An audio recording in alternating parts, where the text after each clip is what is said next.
Hello, hello, hello. Good morning.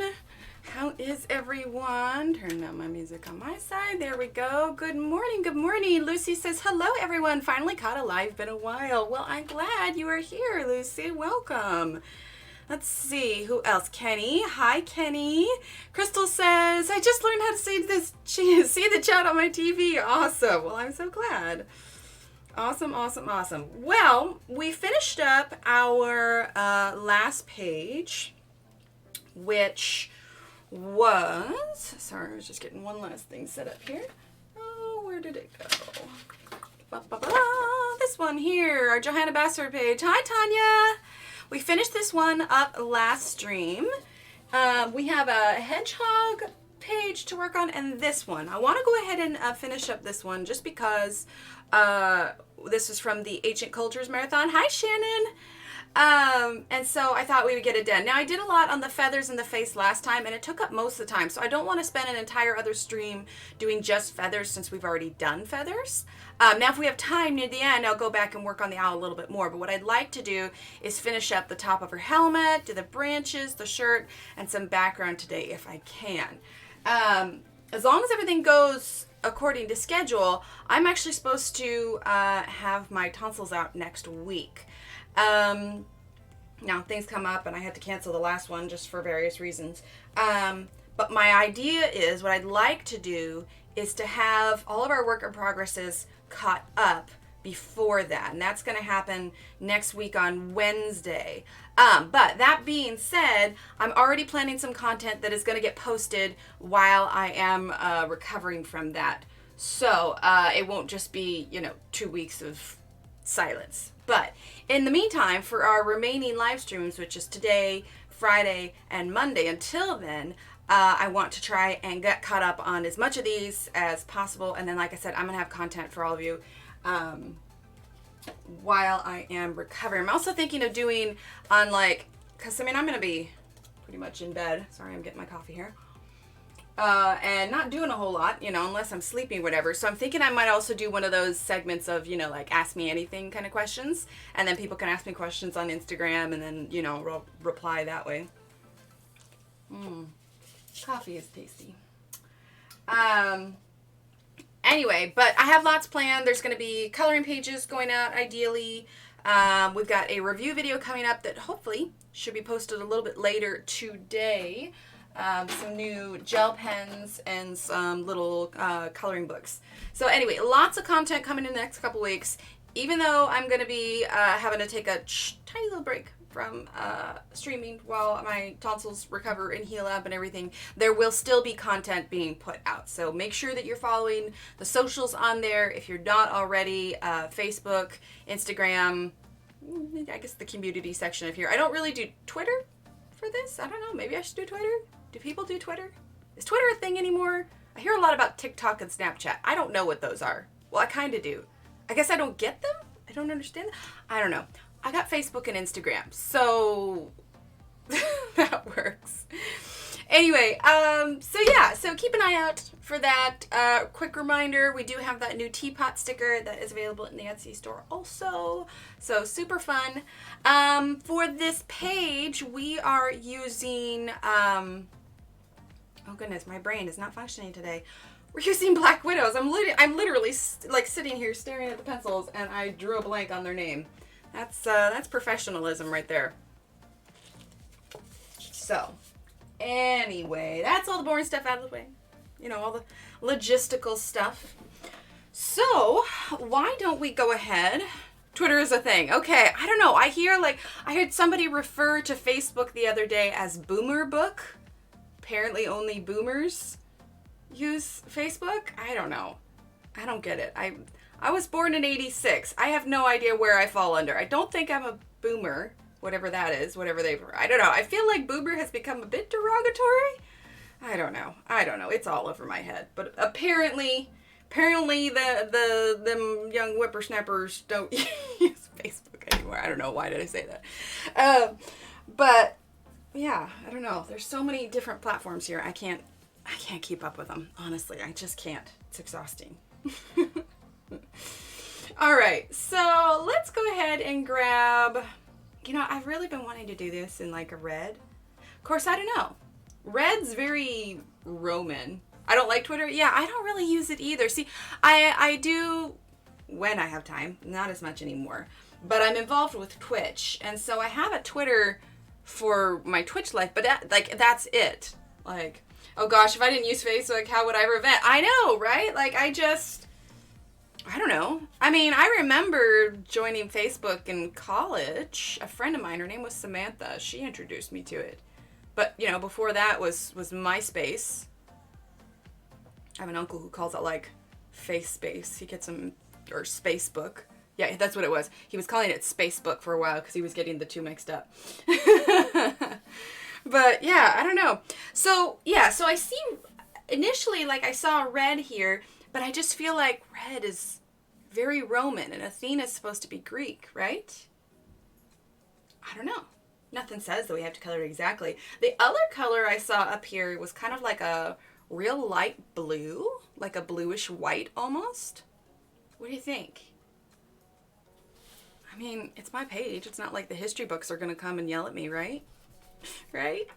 Or are the history books going to come yell at me? I don't want history books to come yell at me. Be like that book from Harry Potter, you know, Hagrid's book or whatever, the one with the teeth. It's gonna come through the door and be like, hey, it's not historically correct. I'm talking nonsense. I need more coffee. I need more coffee. And it's so good today. It's so funny. You know, like this place that I go to makes really, really good coffee, but also it sometimes depends on the person who's making it. So if you like Facebook, who cares what someone says? Who are they? Exactly. Well, I use Facebook to connect with all of you. I don't know. I feel like if I did any more platforms, like I have a hard enough time keeping everything else updated.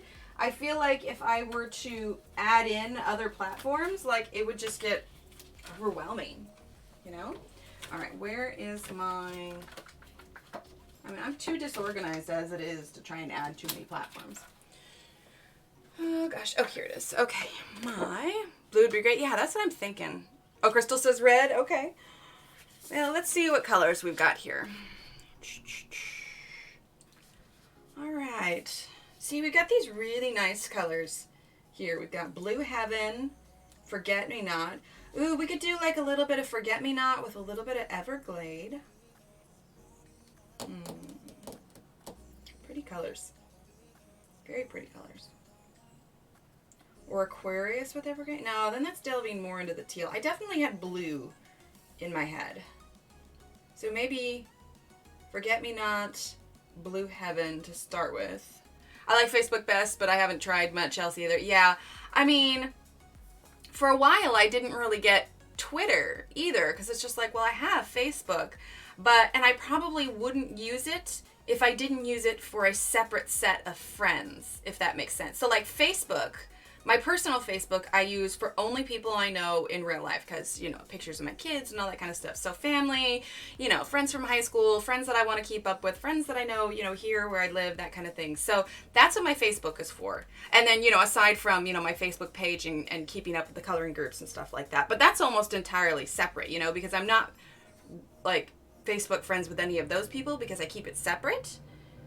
And then Instagram is for all of this. And then I use Twitter for people I know from Twitch, if that makes sense. So it's like I have these different parts of my life all separated onto different social media platforms. But I wouldn't say that I post redundantly on too many of them. Like, I don't hardly share any of my coloring businessy stuff with my own personal friends because a lot of them aren't interested in coloring, and I feel like if I do that, I'm just going to be spamming them and irritating them. So, you know, I have my Emily Illustrator page, which those that want to follow and keep up with, you know, there's that. And then I have, you know, the coloring groups, and then I have the Instagram, which Instagram's probably the thing that I keep updated the most. And then I just, you know, barely use Twitter, like, at all. And I just feel like any more than that, I'd get confused, you know? Let's see, I just have Facebook / Instagram. I've never used Twitter. Yeah, until I started getting a separate group of friends for Twitch stuff, I never either. And, I mean, I don't put much of myself out there as it is. Like, I don't hardly have any pictures of me available out there. So I don't know. I guess it's all just preference. I mean, I'm sure if I understood them more, maybe I would. But right now it's just like, it's too much. I can't keep up with it all. Okay, so Forget Me Not. And let's see, Blue Heaven. Like, I don't think I'd ever want to post on TikTok. Like, this is one thing, but I don't think I'd want to put myself out there by, like, you know, dancing to a song. And then, I don't know, I feel like that's just opening myself up for roasting also, because I can't dance. I can't dance, and I probably shouldn't dance. I know where my skills lie. It is not in rhythm or tone. My singing is kept solely for the kitchen when I'm cooking, or just basically in the house where no one else has to hear. All right, I also grabbed my white Prismacolor just because I like to have it, especially if I'm going to be going for like a lighter colored style here. Okay, I want a contrasting color. I don't want to do just straight up orange because that's a little bit brighter, which kind of is what I, you know, that's the complementary color of blue, so it's like that's where I'd go. But for me, I don't want to go Brown Bug because this is more red and it's a little bit brighter. So I am thinking not quite as orangey as Cinnamon. So I want a cooler brown. So I'm thinking, I mean, if you want to go cool, Chalk Tone's probably a little bit cooler than this one. This has got, Negra has a little bit of reddish in it. But I think for these purposes, I think this is what I'm going to want. I mean, you have Dark Chocolate, which is a pretty cool brown, but it's also too dark, if that makes sense. But I think that Negra would be a good balance. So it is SD10, which means that is the dark skin tone set. Yeah, I think, woo, don't drop the pencil. I think Negra would be good. Okay, so we're going to start with these three colors and kind of see what we come up with. Now, because that top piece is almost like, not feathers, but, you know, it's like fibers, I guess. I want to sharpen these kind of to a point so that we can get some straight lines going up. We're going to start with the blues, and then we'll add in the Negra once we have our base blue laid down.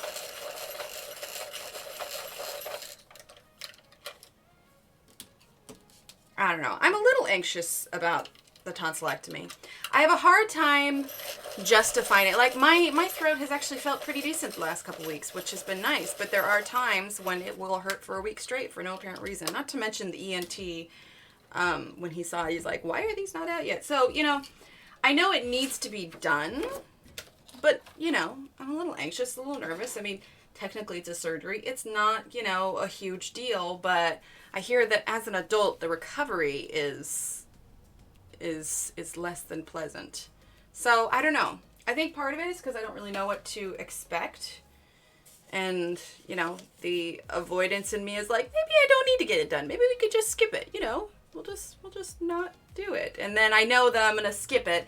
And then like a month later, it's going to hurt. And I'm going to be like, why did I skip it? Like, and part of it is too is because I'm, you know, out for a couple of weeks. I have to plan it around my husband's schedule. It's like, if I don't do it now, I'm going to have to wait again until Christmas probably. Maybe summertime. I don't know. I probably just need to suck it up, be a grown-up, get it done. All right. We're going to start with Forget Me Not, which is from the Black Widow set, the BW107. I don't know. Has anybody here ever gotten their tonsils out? I don't know. I just hear that it's harder as an adult. We'll see, I suppose. All right, so Forget Me Not. We're going to start at the bottom here. We're just going to do kind of light flicks up. This is a little bit brighter than I saw in my head, so I am going to make sure I'm not pushing as hard.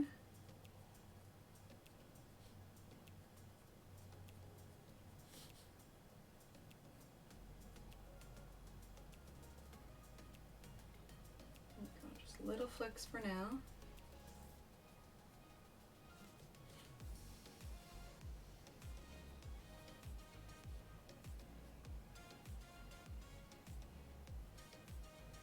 Not you? Yeah. My brother-in-law got it done, but we shall see. In the meantime, how's everyone's week going? And also, I know there's a lot of others that happen to be streaming this morning, so if you are quiet and lurking, that is just fine as well. I got on YouTube this morning, I was like, oh man, it's busy this morning. I know Dee Dee's always on, usually in the morning. But yeah, twas a tad busy this morning, so I dropped a few thumbs ups in some of those before I headed on in here. Okay, and then, sorry, I forgot to say it, but Blue Heaven, SC51. So I have a page in Johanna Bassford's Lost Ocean that I'm working on, actually. But I'm not posting anything about it because I want to be able to post content while I'm recovering. So I'm like taking my work in progress pictures, but I'm saving them and I'm going to post them during that time. But I'm excited for y'all to see it. I mean, I haven't done a page in Lost Ocean in, gosh, I don't know how long, but it's a page I've been looking at for a while. Enjoying my last day off before work week? Oh, yeah. How many days in a row do you work, Lucy? Let's see. I'm having both my hand worked on tomorrow. I'm anxious but praying this surgery works. Oh, yeah. Well, I hope that works out well for you, Tanya. Rest up. Dee Dee and Vicky are on this time of morning. Yeah, Vicky and I always seem to overlap, but it's not for the entire time. I forget what time she ends usually, but I want to say it's like 10 my time. So for the last hour of my stream, I don't think that I'm competing. Well, not even competing. You know, on at the same time as her. And then I saw Tanya and Mary were on this morning too. Like, I've tried to do my best to follow most everybody that streams regularly. And so when I got on this morning, you know, because it'll tell you who's on, there were like 3 little red dots. I was like, oh, my word. I didn't realize there were that many. 4 10-hour shifts? Oof. Lucy, are you a nurse then? I know that a lot of nurses work like 3 4s or 4 3s or whatever it is. You know, you work a ton for, you know, a couple days, and then you've got, you know, a fair amount of time off. So we're just doing little flicks up here. Let's see. What do I want to do on the top here? Okay. So my instinct would be to maybe throw some yellow up here, but I don't want to kind of saturate, or, you know, wow, so much traffic. I know, right? It's usually not that many people on. Like, there might be maybe one other person on, or like, oh gosh, what's her name? It's like Coffee and Chat with, I forget who it is, but she has usually a fair amount. She does a lot of diamond painting. And so she's on sometimes when I come on at night. But A, we have slightly different content. And B, I mean, she's got a lot of viewers, so I don't ever think, you know, there's really any competition for her at all. Not, and again, competition isn't the right word. No, retail. Gotcha. Okay. Yeah, competition isn't the right word. I mean, there's enough of us to go around. But, you know, you can see who's on and who's not. But, yeah.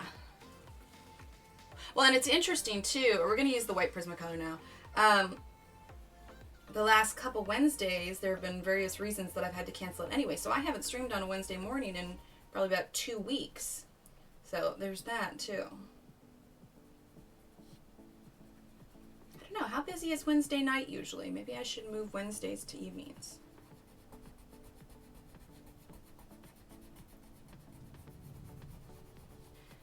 I know for a while, Pat and I were streaming at the same time, but I don't know that Pat is streaming as much anymore.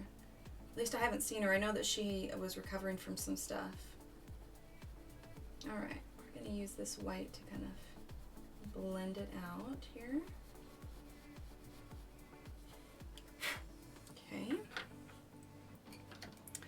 Now we're going to go ahead and use Negra. This is really bright. I think my saturation's a little too heavy. 1 second. I want to fix that.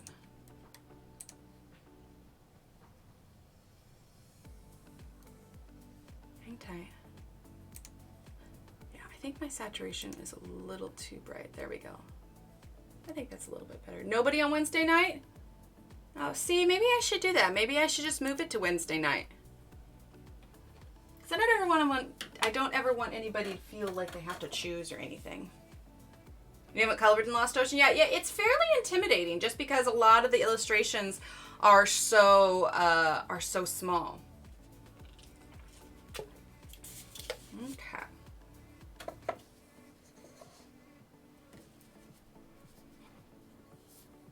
See, that's funny. We're all morning people. See, I think my idea was before is that it was making it so that you know, people in different time zones could watch, but I think I just didn't realize there were so many already scheduled.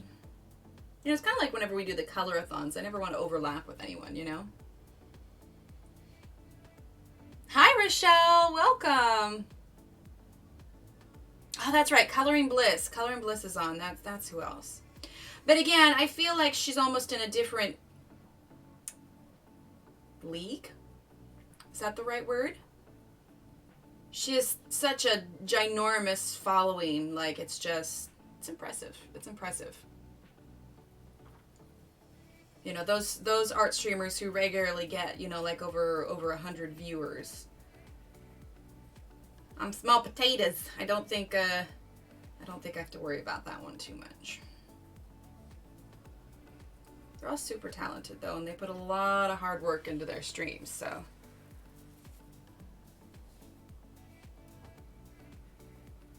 Yeah, I was trying to think. I knew there was somebody else. Coloring Bliss.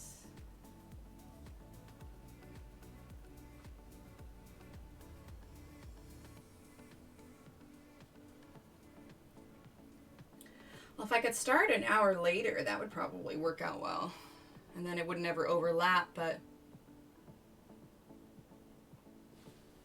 Yeah, Mondays and Fridays. Monday mornings and Friday nights generally, unless I have to change for whatever reason. Oh, excuse me. Come on, coffee, kick in. Well, it's all going to be a moot point for a couple weeks anyway. Maybe we'll make some schedule changes when I come back after this all happens. Hi, Tyler.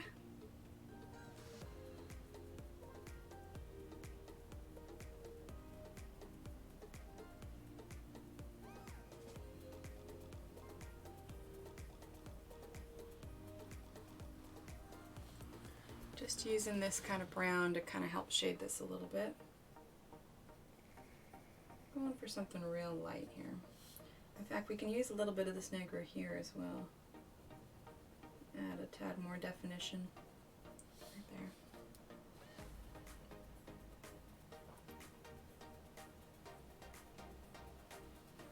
There we go.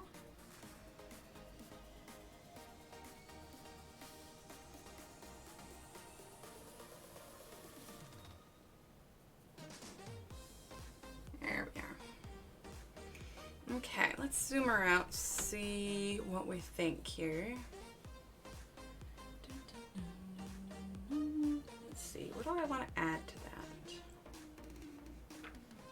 You know, I don't use black to shade a lot, but I think that it would be appropriate here. So we're not just going to use straight black. Maybe flat black would be good for this situation. Or charcoal. Ooh. Can y'all hear that? Do you hear the thunder? Oh gosh, the sky's just opened up here. Wow. I'm a little far away from the window, so you probably can't hear it, but there was supposed to be this massive storm that rolled through last night, and I think it's finally starting. Yeah. Yeah, you probably can't hear it. It's pretty... We're kind of inward in the house. Or maybe charcoal? No, I think charcoal would give it a little bit too red. Yeah, let's try flat black. Flat black, I think. And that would be in the Cobra set. Oh, because I said I'm small potatoes. You think I'm a big potato. Ah, thanks, Tanya. I'm a big potato. All right. Flat black. All right. Ooh, yeah, there's that thunder. I don't know. Can you guys hear the thunder? I don't know if the mic's picking it up at all.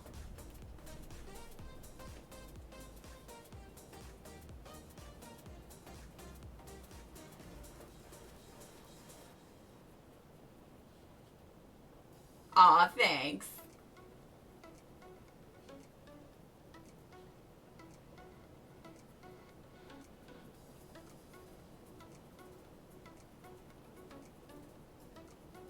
Okay. For that flat black, I'm going to go a little bit darker here at the base.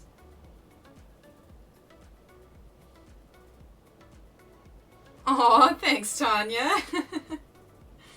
Gosh, 50 times a week. I was actually thinking about that today, like, if I streamed more often, it's like, because there's always, you know, things I want to chat about or whatever, whether it's coloring related or not, but the fact of the matter, it's really easy to just get quiet when you're working on artwork.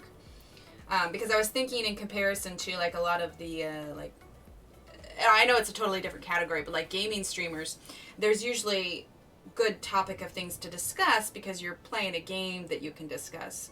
But I think it's easy for, especially, you know, as artists, we kind of get in our own little world, and I think it's easy for us to get quiet. So I was just like, dang, if I streamed more than 3 times a week, I'd probably, like, run out of stuff to talk about. And then, of course, I remembered it was me and how much I like to talk, and then I was like, nah, never mind. I'd probably find something. Like coronavirus. Yay. Not yay. Not yay at all. Aw, thanks, Lucy. I went out of the lines just a little bit. Oddly enough, our town is, like, completely sold out of hand sanitizer.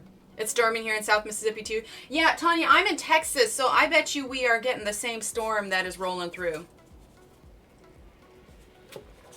Yeah, if we were close to the window, I'd show you the window right now, but yeah, it is coming down out there. I don't even know. Yeah, I could probably look it up here. But, yeah, it's rolling through here. Like I said, it was supposed to start late last night, or early this morning, I guess. But it did not. So I kind of want to go for that gray look because, you know, she's not totally modern. She's Athena. It's supposed to be, you know, kind of not vintage. Vintage is not the word I'm looking for, I swear. Choosing words is really hard sometimes. Alright, I think we might leave that alone for now. I kind of like how that came out. I wanted kind of like a light blue, white kind of thing for her top ridge there. And then, I'm looking here. So this little space right here, here, let me zoom in here. I can show you what I'm talking about. Okay, so this little space right here, let's point here, there we go. Right there, I'm pretty sure is more of her skin tone, so we'll add that. Then we've got this area here. I think that this right here is probably part of like her robe or cape. You know how it's like attached onto their storms? I went to Target this morning and got Kleenex germ wipes, but I didn't see any hand sanitizers. Yeah, I called everywhere in town, and I think more of it, more than anything else, it's fear-based, not necessarily need-based. I was, my sister-in-law was actually talking about it, and I think part of it is people are concerned is because factories are closed in China right now, and so I think that they're thinking it's going to be limited because of that, and there could be some price increases and such. Not to mention, you know, more people are getting it here, and I think, you know, it's going to be like cigarettes in prison kind of thing, you know. Be like, oh, you got a bottle of Kleenex, or you got a bottle of hand sanitizer? All right, let's do this, you know. But anyway, so I called. Just for me, we pre any of this coronavirus, we keep it on hand anyway because I have 2 small school-age children, and like they get home from school, and I'm like, hand sanitizer, wash hands, like all of that, you know. And so we keep it on hand anyway. So for me, everybody's buying it out, and I'm like, there's none in stores. So, you know, I'm just like, we gotta, you know, keep it on hand for, so I went out and found what I could yesterday and got a few extra Clorox wipes, if anything more too, to give to my kids, you know, teacher in their classroom to try and keep things germ-free, you know, but who knows what's going to happen with all of this. You know, I'd like to think that as the cold and flu season kind of dies down a little bit, you know, kind of through spring, you know, maybe in a couple months, maybe it all may calm down. I don't know. It's tough to say. Tough to say. Okay, so I think what we're going to do, if this is her kind of roby style thing, we're going to make it blue also to match the ridge. I know we could do red, but I'm going for kind of a, you know, a lighter vibe. I bet we are too, under a tornado watch. Yeah. I'll trade you this color pencil for your hand sanitizer. Watch, a bottle of hand sanitizer will become equivalent worth to a Holbein pencil. I'll give you this blue Holbein for a bottle of hand san. We do hand sanitizer as soon as my son gets in the car and I pick him up from school. Well, here's the crazy part, is that, okay, yeah, sold out of town, you know, usually not that big of a deal. I'll just go online and get it. Amazon is sold out. Like, you go to Target.com, you go to Walmart.com, they're all sold out online too. And so now it's almost like, okay, wait a minute, it's all sold out online now. Like, what is this? You know where I ended up finding mine? The majority of it? Our local grocery store had like, they put a limit on it. You could only get like 4 bottles, but I found some at our local dollar store. Yeah, I heard about that, Shannon. Okay, so while we have these blues out, we're just going to do the same style blue that we did on her ridge, on her little robe pieces here. So this here and this here will be blue. But yeah, it was crazy, and I didn't even realize it. So like for me, I read all the articles and everything, and I hear that more people are getting it, which is awful. I hear, you know, of casualties of all of it. But also, like, you know, this isn't the first time we've had something like this happen, you know, whether it's SARS or swine flu or whatever. And, you know, we always came out of it. There's always some level of panic, you know, for a while it was Zika virus, just because it was transferred from mosquitoes, you know, which is still a concern, but you don't hear it talked about as much. And so in my head, I'm just thinking, you know, yeah, stay vigilant and, you know, make sure the kids aren't, you know, licking each other's faces, you know, make sure you wash your hands, that kind of thing, and you know, just take general precautions, and you should be fine. In a pinch, just use regular alcohol, pour it on a pack of plain unscented baby wipes. Yeah, see, there you go. I was thinking that too, because now if you like Google hand sanitizer, there's like loads of articles of how to make your own hand sanitizer. And I'm like, this is a thing? We need to be doing this? I don't understand. And so I was having coffee with a friend, and she's the one who mentioned, you know, the lack of hand sanitizer. I'm like, what are you talking about? Why is there a lack of hand sanitizer? And she started explaining it. I was just like, well, surely there's some, like, online or something. And I pulled it up, and I was just like, oh, my word. Like, even Amazon is sold out. And, like, packs of face masks? Oh, my gosh. Talk about price gouging. Like, Amazon's been doing pretty good of pulling the price gouging items off. But, like, a pack of face masks is, like, $60-$70. Which I kind of get and I kind of not get. Sorry, this still just looks a little bright, but it's okay. Because, I mean, if it really came down to it in a pinch, like, I've got elastic and I've got plenty of material. Like, I would just make the kids a face mask, you know, if I had to. But I think there's, I hate to say unnecessary panic, because I don't want to trivialize it by any means, because nobody knows what this, I'm using Blue Heaven. Nobody knows what this is going to develop into, but I think the more panic there is, the more people are going to freak out. I think that the best thing to do for this, you know, is make sure you practice good hygiene. Oh, the delay came in, Kenny. You're saying what? But I said something and I'm not quite exactly sure what you're saying what to. I got like a 20-25 second delay, so sometimes I say things and forget what it was. Or maybe you're talking about the fact that it's not on Amazon anymore. Yeah, it's insane. Or maybe the price of the face mask. That's what you're referencing. But yeah, it's a little insane. And so I think that rather than panicking, you just need to practice. Yeah, wash your hands. Exactly. Wash your hands. Practice good hygiene. You know, don't sneeze on people. So I think that's the best thing that you can do. I mean, there's always bound to be panic when things are like this. I mean, there's enough apocalyptic movies out there that it's easy for you to assume that that's what's happening now, but I don't know. I know that in Texas there's no like natural cases, and I say natural by like somebody catching it here. I know that there are some cases, but it's because like people that, oh, the cost of face masks, yeah. Or you could just drink a bottle of scotch and just won't carry. You get a chirp. That works, Tanya. Oh, about the face masks. Yeah, that was insane.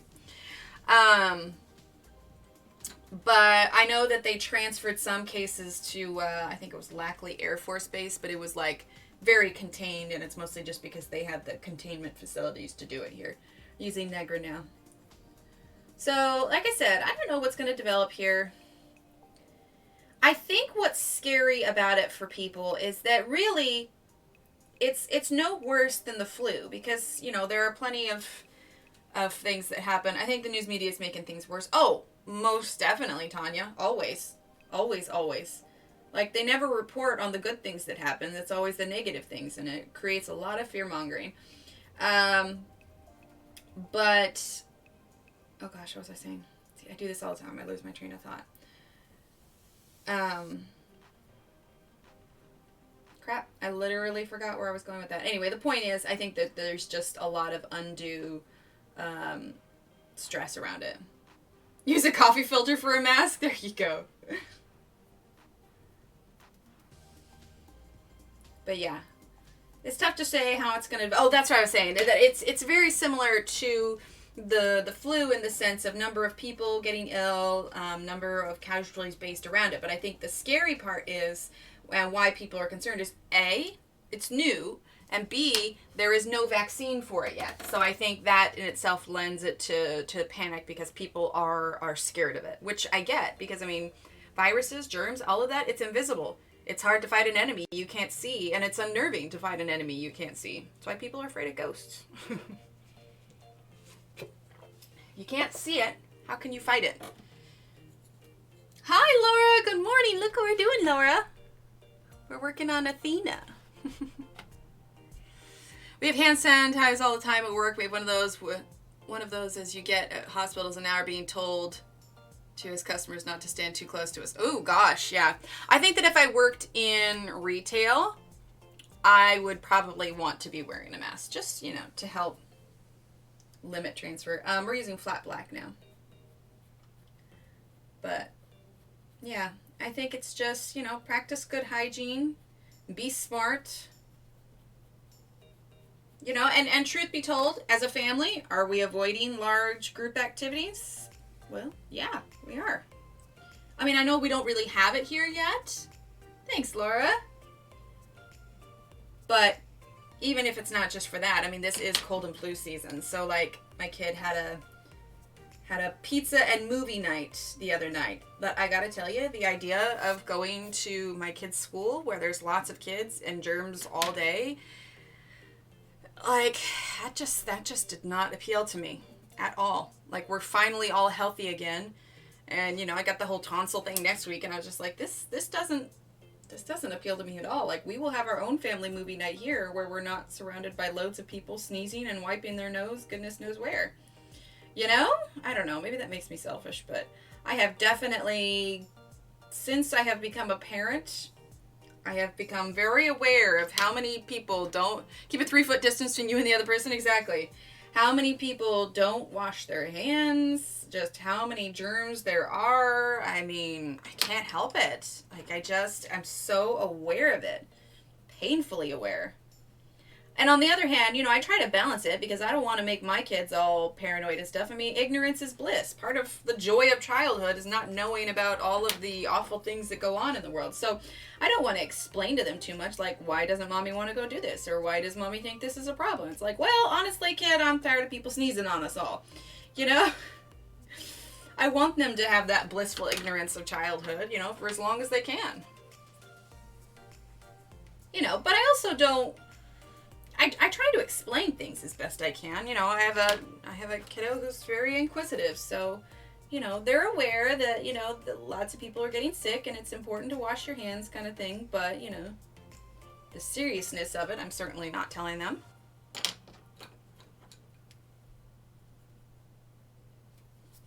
I mean, kids don't have much of a filter, and I don't need them necessarily going to their friends and freaking their friends out, you know? I mean, I don't think my youngest would really understand it, even if I did explain it to him. You know what I mean? All right, let's zoom on out here. Okay. So we've got this blue for her ridge and her little cape roby thing. And then we're going to go ahead and do this in kind of a gold color, I think. And then we're going to work on the background and the branch. We're making progress. We're making headway. Like I said, I've got this work in progress and I've got the hedgehog one. My goal before, by Monday, is to get these work in progresses all done. That's going to be the goal. Go, go, go. All right, now let's see if I can remember what I used for that gold. I mean, it doesn't have to be exact. Definitely some dark chocolate, which is the scorpion.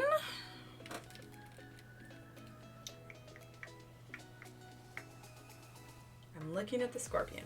Why do I was looking right at the dark chocolate. Hi, Leah. Welcome. Welcome, welcome. All right, so dark chocolate. Let's see, do I have charcoal out already? No, let's get charcoal. Charcoal. Okay. Let's see. Let's get some leather, which is from the dark skin tone set. Leather. Let's grab some olive gold. Let's see. Let's grab, well, gold, which is from the Cobra set. Let's see here. Let's zoom out a little bit while we get our colors. Okay. Gold, gold, gold, gold, gold. Here we go. Gold. Okay, sounds like the rain's died down a little bit, so that's good. Let's see, what else did I end up using? Let's see, we've got the olive gold. You know, I don't like the olive gold for that. Let's get rid of the olive gold, and let's get instead, let's see, olive gold. What was the other color I wanted? Cobra. Gold or Cobra? Yeah, let's get Cobra. That doesn't belong in that tray. I still need to finish my wrap. A pencil called Stink Bug. I know, right? It's hilarious. Yeah, it's a red color. I actually use it. Oh, no, wait, that was Brown Bug I'm thinking of. Yeah, Stink Bug. Which one was Stink Bug? Yeah. Stink Bug. It's good stuff. Now, it looks like I used kind of a lighter reddish brown. Let's grab, what did I use? I could look at the past thing, but where's the fun in that? Let's grab cinnamon. Cinnamon, cinnamon, cinnamon, cinnamon. Okay. I think with those colors I can probably create that pretty good. I almost feel like I used, let's grab Black Widow too, because it kind of looks like I used a pretty dark color there. Which, surprise, surprise, Black Widow set. So, Black Widow, here we go. Black Widow. All right, a little coffee. I'm trying to drink it before it all goes cold on me. It's so tasty. Seriously, I love it so much. It's so good. So good. Why is coffee so good? Okay.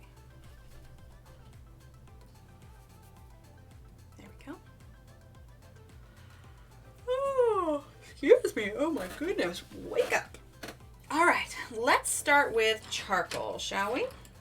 Now, the wonderful thing about Laura's drawings is that she, in some of these, she adds kind of guidelines. So, you know, she's got some darker colors here and everything. And it's the same thing with the face. It kind of helps you figure out where you want to place your shadows. So if you're learning, if you're trying to learn how to do faces, Laura's book is wonderful. In fact, I'm going to show you real quick. If you don't have circle portraits, I would highly recommend getting it, especially if you're wanting to learn to kind of get better at coloring faces. You can type in !LR and like the letter L and the letter R, and that will take you to Laura Rafferty's Etsy. Sounds good, Kenny. But like here in the back, she's got face elements, bits of portraits for practicing shading. And you can see these little, you know, she's got the shading on the lips and the nose, kind of the shading under there. So if you're wanting, and look, she's even got like glasses on there, different kind of styles of hair. So if you're wanting to practice, In fact, maybe we should do like a me practicing kind of stream sometime where I actually go ahead and try and do these. But yeah, if you're wanting to practice faces and such, I would highly, highly recommend this. She's got some skin tone sketches back here. And if you're not wanting to get the book, she's got the individual Etsy ones too. But this is where I got the Athena one. There's our lovely Laura. But this is the book where I got the Athena page. I started with work in progress here. Never did finish that one. And there are a few pages in here. I did that one there. A few pages in here that are available as individual PDFs on her Etsy store. But if you enjoy coloring faces and want to practice it more, I highly recommend. I really should finish that one too. See, I just like doing the skin tone stuff, and then I'm just like, okay, next, because I have too much fun with it. But I do like how that one turned out. I should really finish that one at some point.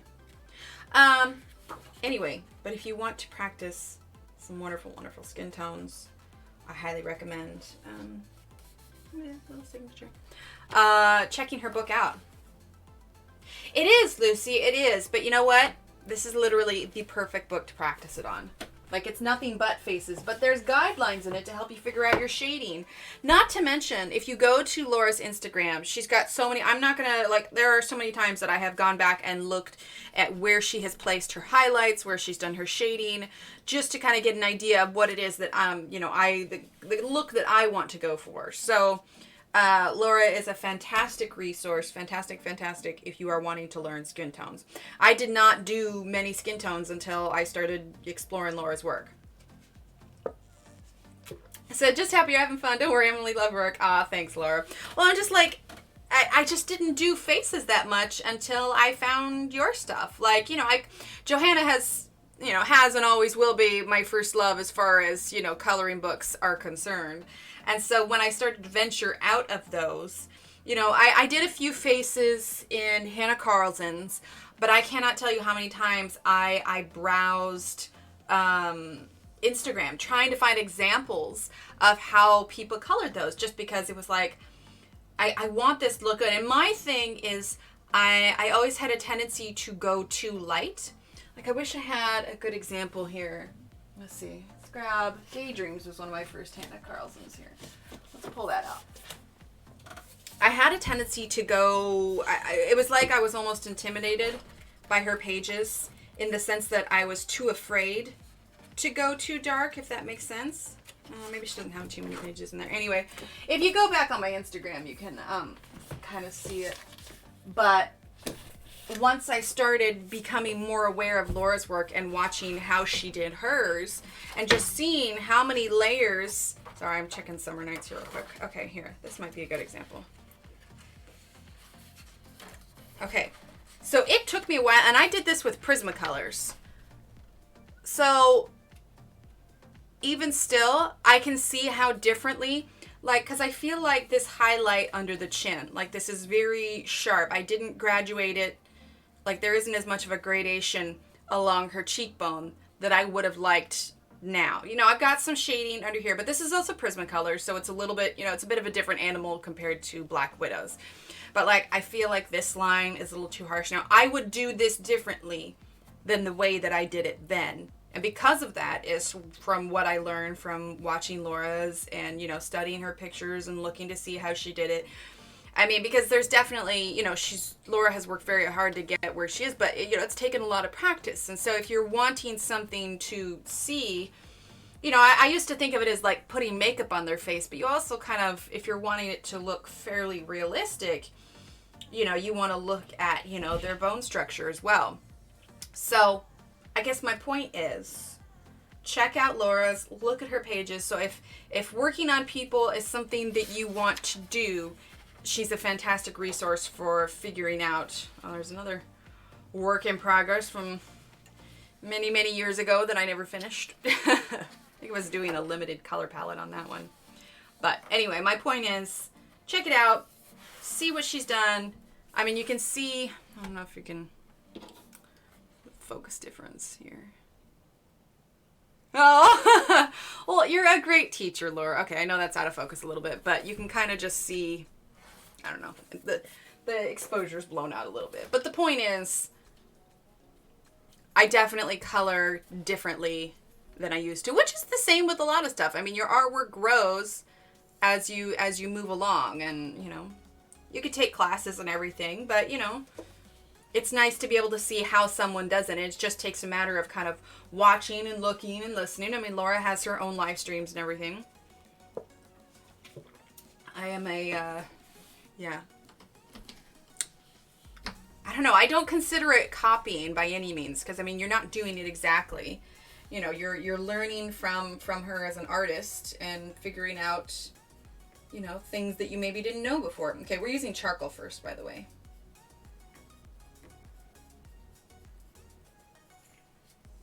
Did I mention I was a bit of a fan, Laura? I'm not trying to make you feel embarrassed, but it's true. I mean, I did. I learned a lot from yours. I mean, I want to know how to color a face. I'm going straight to your channel. Instagram channel, you know, any of that. I mean, it's kind of like when I started coloring in Johanna's books. I remember distinctly, like, I colored the dragonfly from Enchanted Forest, and I distinctly remember telling my husband, like, I wish I could see how other people are coloring this. I would love to see what other people are doing. Not to compare, to be like, oh, whose is better. I wouldn't put my videos up if I didn't want people to follow along. Yeah, see, exactly. But it's less like, when I say copy, I mean like, go to yours, see how you did it, color it exactly, and then like claim it as my own kind of thing. You know, there's a difference between, you know, saying I've learned from this person versus I came up with this all on my own kind of thing. You know what I mean? But yeah, so I distinctly remember telling my husband, using dark chocolate now, that I wish I could see how other people were coloring it. Again, like I said, not to compare, but to get ideas of how else to do it. You know, think of it as like reference things. So I got this great reference book that I've been using, because one of the things that Johanna has said in the past when it came to drawing and coming up with pictures that kind of stuck out to me is that she doesn't use like Google Images. You know, she uses reference books that were actually, I think she did her grandmother's or her great-grandmother's, because she used to, her grandmother used to be into gardening, so she has a lot of these floral reference books that, you know, I think her grandmother even colored them in a little bit, which is adorable. But that's one of the things that I do, and so I actually found this book, and I know it's kind of silly, and I don't use it, you know, obviously exactly. I use it for, it happens, but it doesn't bother me. It's color. It's not like people are selling it, and if they learn from it, I'm thrilled. Yeah, see, exactly. So this book that I found, super heavy, but absolutely love it. The Smithsonian Natural History, the Ultimate Visual Guide to Everything on Earth.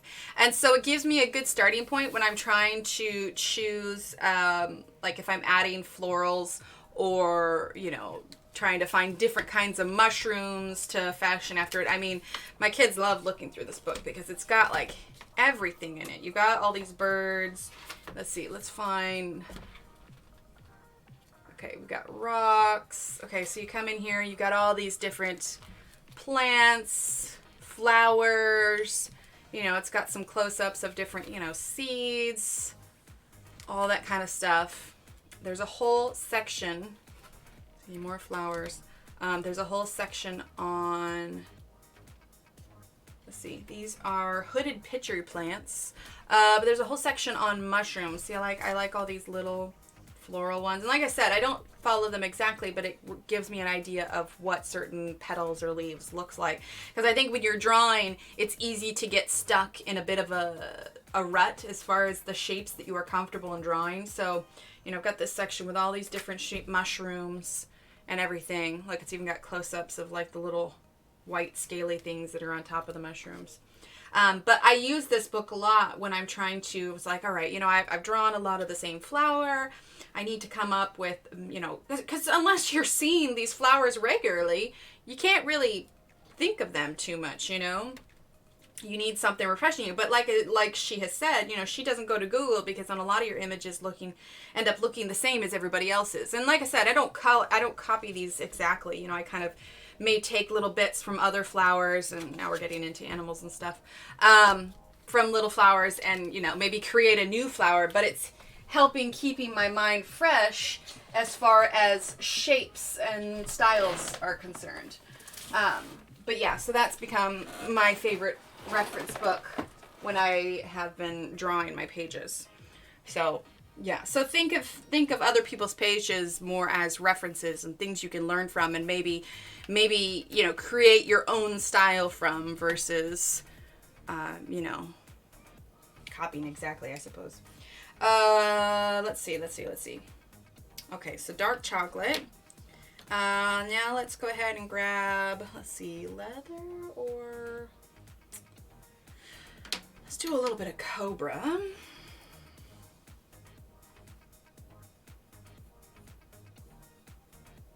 I think the only downside about that book, oh, that's pretty. We're not going to do too much Cobra.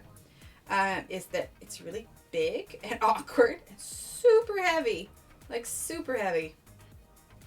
But I got excited because that book is regularly like a $50 book. My husband initially had checked it out from his college library for me. But I found it on Amazon for like, we're going to use leather now, for like $30, which is like $20 cheaper than it usually is. So I snatched that up pretty quick.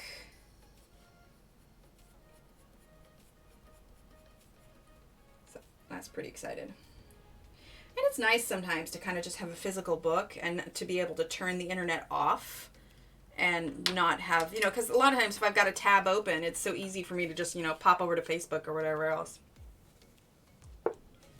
I have hundreds of flower photos you're welcome to use as reference if you like. Oh, nice. See, pre-kids, when I had more time on my hands, we're using gold now, by the way, I would go out and I would just take pictures of flowers and whatnot. And actually, a fair amount of my early drawings are based off of those photos. I really should do that again. I'm making my own photo library. Oh, fun. Hi, Kelly. See, I think maybe come springtime I'll do that. We have, I don't know, it was so much easier for me when I lived in Oregon. Just because there's so many flowers and stuff, but it just gets so dang hot here. I don't enjoy going out as much as I did when I was in Oregon. I'm going to use a little bit of this white here. I know I didn't use it in the helmet, but Cobra was not the right choice for this, and it's got a little bit more of a green hue to it than I'd like, so we're going to go over that just a smidge. Let's see. Let's grab cinnamon. But I should probably, once it starts blooming here, I should probably get my camera and go out again and start compiling a bit more items. But I think what I liked about that book also was that, you know, here I'd be limited to specifically Texas flowers. I should see, they've got some real pretty gardens. I'm going to use, let's see, charcoal. There's a real big university here where I live, and I know that they've got some real pretty gardens. I should go there and just take some pictures sometime.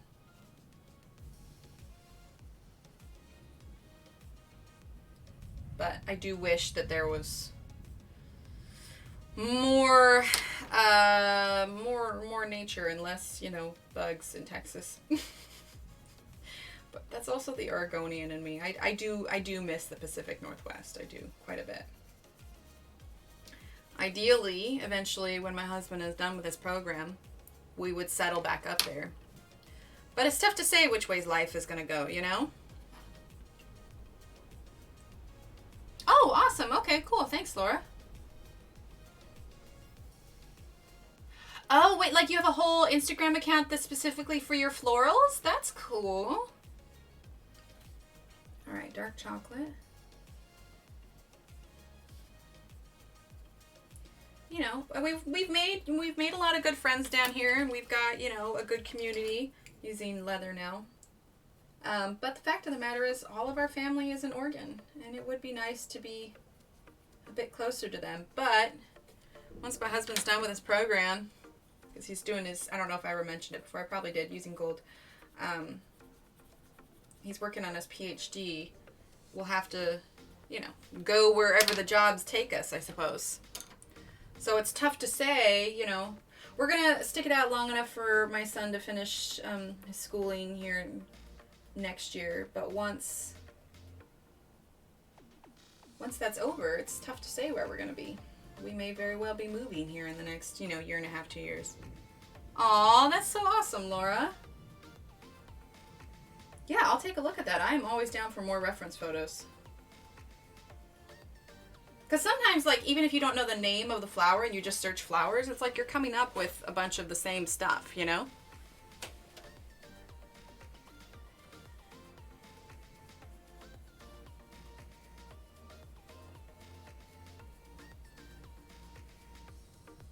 But ideally, wherever we settle, it would be somewhere in the Pacific Northwest. That would be my goal, within at least a day's driving distance of family.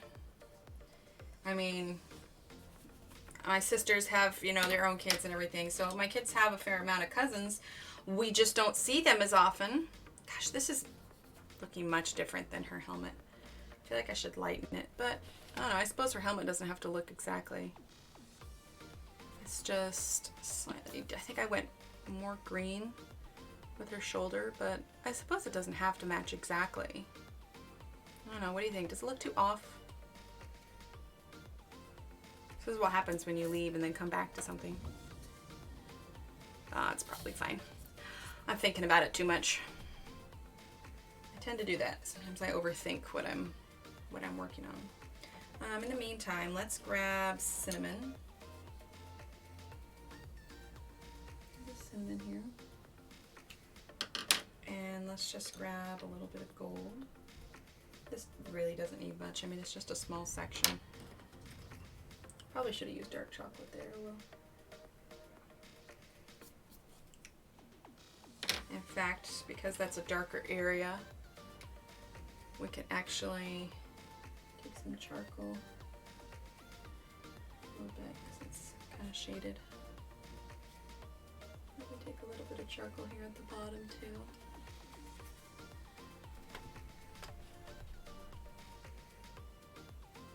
I mean, I was born and raised in Oregon, so there's a certain part of me that will always love the rain, will always love the coast, you know, and we moved down here to Texas and it's like night and day down here, you know? It's hot, humid. Oh my gosh, the humidity lately, especially with this storm rolling in. It's been glorious, and by glorious, I mean not glorious in any way, shape, or form. I don't know if you guys can hear the thunder that's going on right now. I was used to be like mystified by the lightning and thunder and stuff as a kid. I thought it was just the coolest thing. Which, you know, it is still kind of cool using gold. That first one was cinnamon, by the way. I apologize. I didn't say what that was. Let's go ahead and use charcoal again. But, you know, I feel like the magic of his lightning and thunder has kind of worn off a bit. Alright, let's grab leather. Aw, thanks, Kenny. Okay, let's use our white, lighten that just a bit. Okay. I think that's good enough. As the helmet would, general other fabric would probably be different colors. Yeah, that's fair. That's fair. Alright, let's go ahead and zoom out a bit. What time is it? 10:03, we got another hour. Alright, let's go ahead and, let's see. Let's go ahead and work on the branch, okay? So let's set these colors aside. Get some browns here. Definitely going to get dark chocolate, which I know we already have out. Dark chocolate.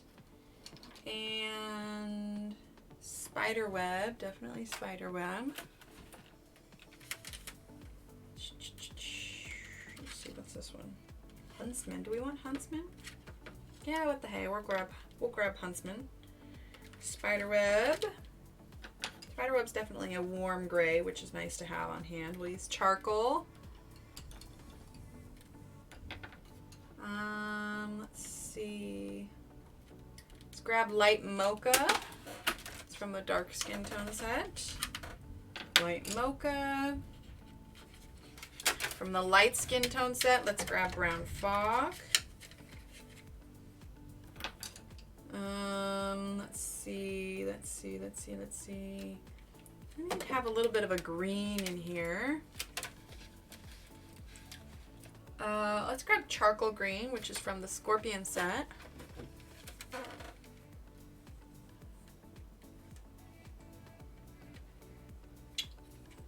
Charcoal Green, okay. And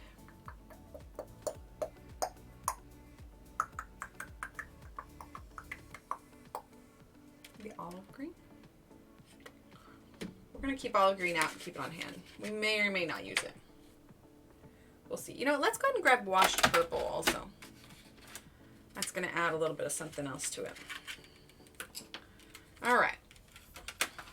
Here we are.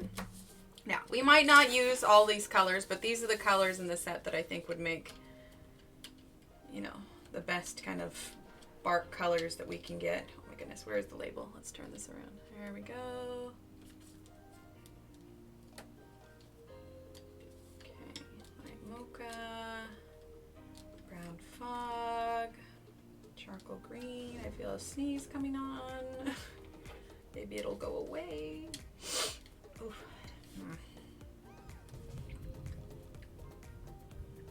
Okay.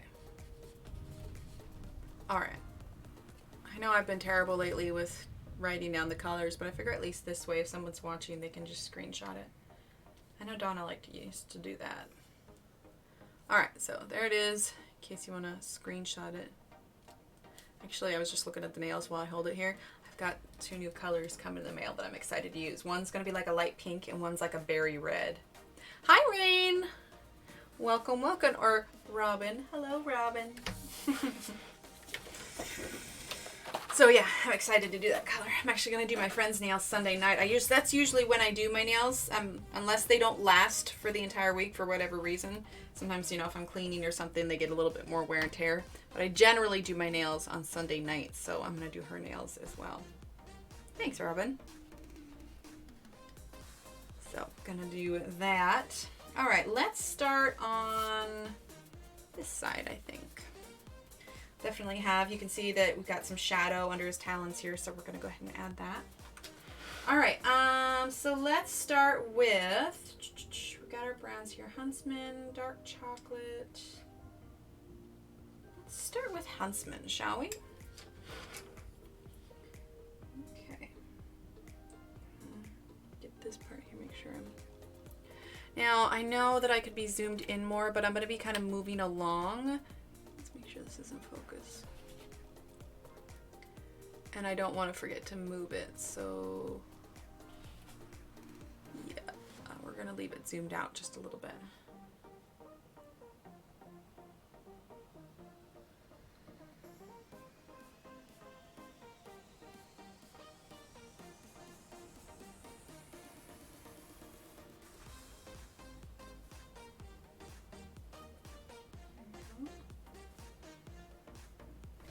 And just kind of follow the lines that's given.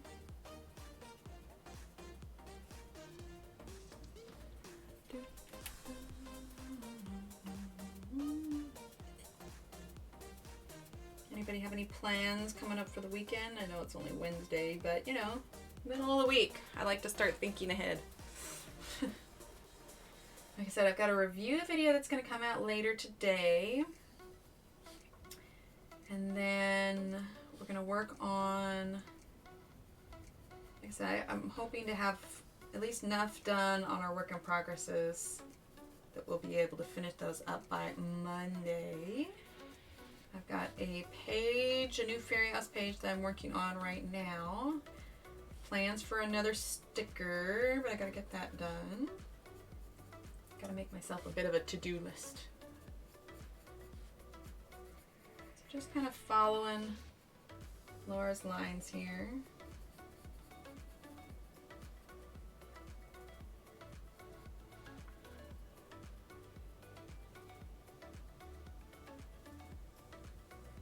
Yeah, I know, I love the little ringlets. Can you imagine having ringlets like this in real life? I would love that. But that's That's me coming from someone who has bone straight hair. Except when it's humid. I occasionally get like these little hairs on my top, that on the top of my head, that are curly.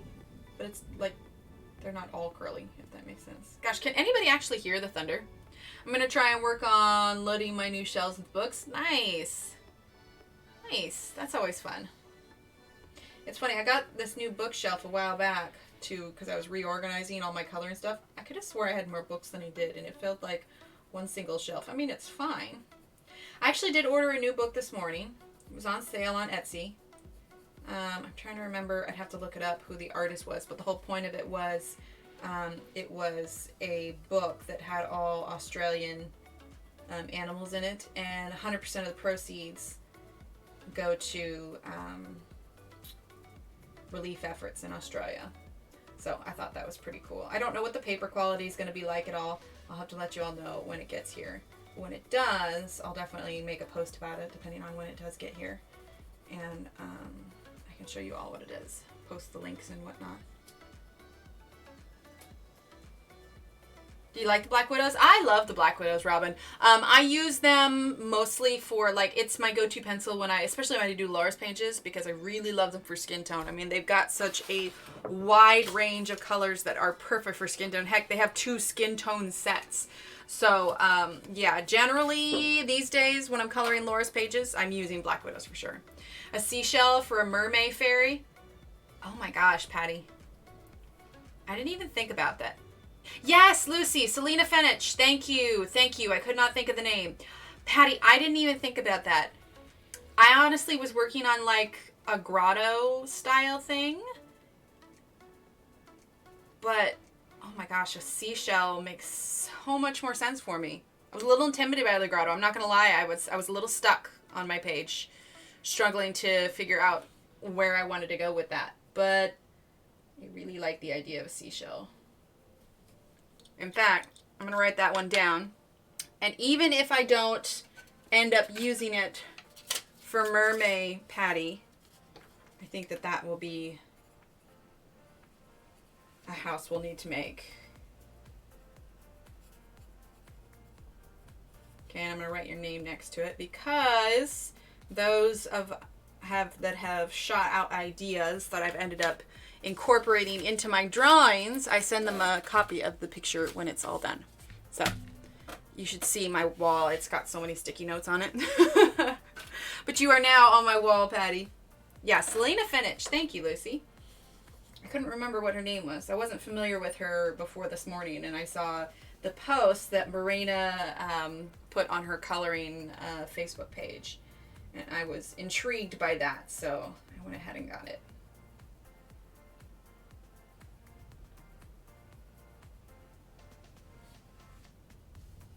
Plus, I like coloring animals. Gosh, it is really coming down out there.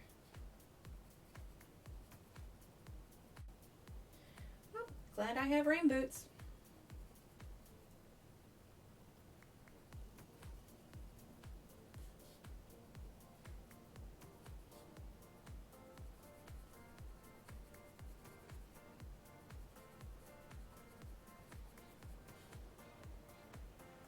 I only have the skin tones. I found them to be scratchy. Maybe it was the paper. I'll try again. Well, if you use only Prismacolors, they have a way different feel than Prismacolors do. Like you can see here, you can see a fair amount of the tooth of the paper, and that's, the tooth means like the little minuscule indentations in the paper that helps give the paper texture. So if I were to burnish this, it would smooth out quite a bit. I mean, I'm probably not, just because I kind of like the look that it is. But the trick with the Black Widows is layering them. You know, it is, I think a lot of times if someone uses Prismacolors also, it's hard to get started on another texture of pencil, I suppose, just because they are so different. So yes, I could definitely see how maybe it would be a little bit scratchy. But the trick that I use with it is I just do lots of light layers and I build up what I want. So, yeah. I I get the scratchiness. I definitely do. I do like, though, that I don't have to press as hard to get pigment out. So, like, I have the Tombow Erosion, and I just feel like I have to put too much pressure behind them. Of all the pencils that I own, at least in, you know, actual sets, honestly, Tombows are probably my least favorite. I should probably revisit them now that I am using these style pencils a bit more. Maybe give them a second chance. But they're definitely not my go-to pencil. Right now, probably my top favorite pencils would be, you know, like Ergosofts, the Black Widows, the Artisas. Black Widows, I think...